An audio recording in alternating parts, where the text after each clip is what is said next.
Holy is the ultimate gamer. He's earned that name. Holyone. A great guy, and his videos are fantastic. What's to do, YouTube? It's Holyone, and these are going to be the top 10 worst games of 2025 that you should not buy. Starting off at number 10, we have Daemon X Machina Titanic Scion. Now, this was, again, a full $70 game, and I went into this game paying full price, expecting it to be better than the first Daemon X Machina that released exclusively on the PC and Switch 1. Unfortunately, this game did not live up to the hype. The combat's worse than the first game.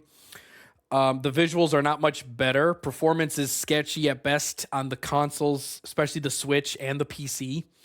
And the story is, I guess, slightly better, but they focus more on the wrong aspects of the game compared to the first one. And that's why I can't recommend this game, especially when it's $70.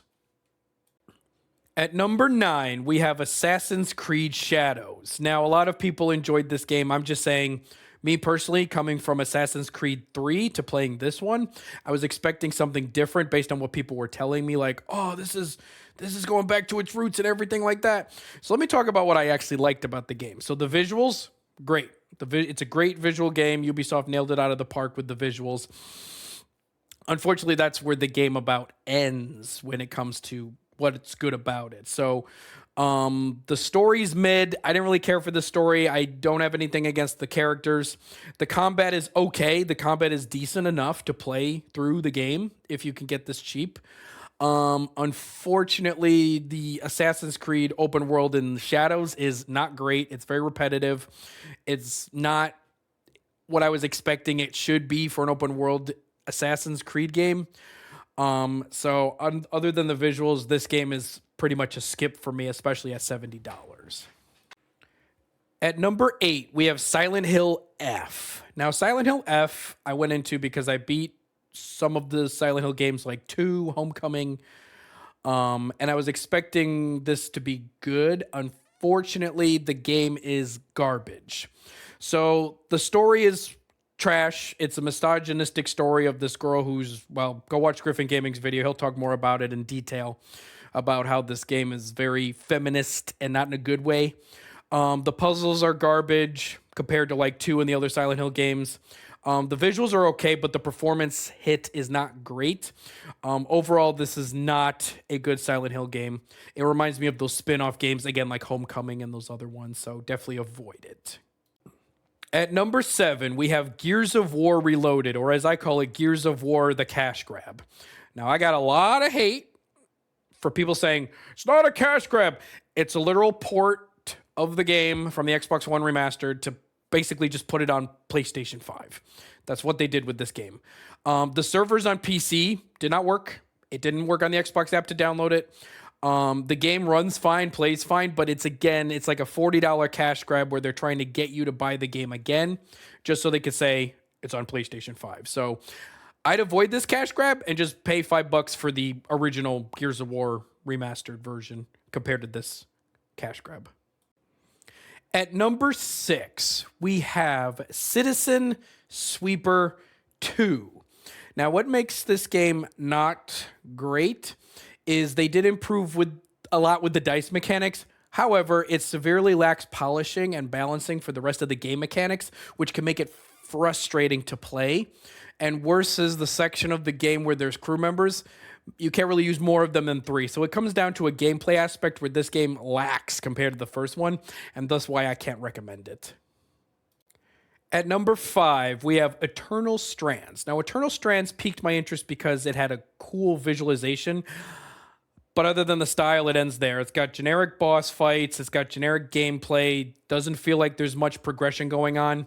It's just a mid-tier game, and it feels like a very bland RPG when you could play much better games that look like it, like Breath of the Wild or Genshin Impact or any of those other games. Eternal Strands just isn't that, and it's not worth playing.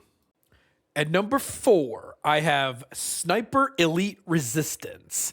Now, this game came out on Game Pass, and unfortunately, it's using last-gen graphics. So graphics are not great.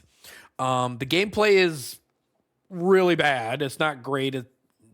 reviews I've seen as well, admitting that the gameplay isn't that great. And it has pretty much a non-existent story. So overall, it is just another Sniper Elite slop title. At number 3, we have Killing Floor 3. Now, unfortunately, Killing Floor 3 launched on PC and consoles with some major issues. This includes crashing, bugs, imbalances, and unlike Killing Floor 2, this game feels, again, like an unfinished product. Not enough maps, not enough enemy variety, not enough weapon variety. Paid to loot skins are much higher in this game, and the skins aren't even that good. Unfortunately, Killing Floor 3 is not as good as its predecessor whatsoever, and at this point, the online community with Killing Floor is already dead. At number 2, we have Lost Soul Aside.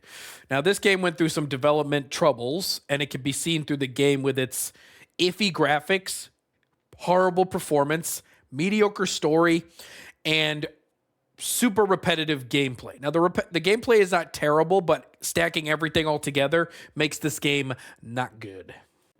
And at number 1, the worst game of 2025 is Monster Hunter Wilds. Obviously, the game's graphics are mediocre. The performance is absolute garbage on PC and consoles. The game, I think, looks worse than Monster Hunter World, which had like great graphics with water and all these other things taking effect. The monster hunting in this game is okay. I wouldn't say it is as good as its predecessors, and the story is kind of mediocre. So combine all that together, it's definitely the worst game of 2025. So that's my list, guys. Let me know if you guys have any games you played this year that you thought were garbage, and let me know about them in the comment section below. This is your boy Holyone. Out!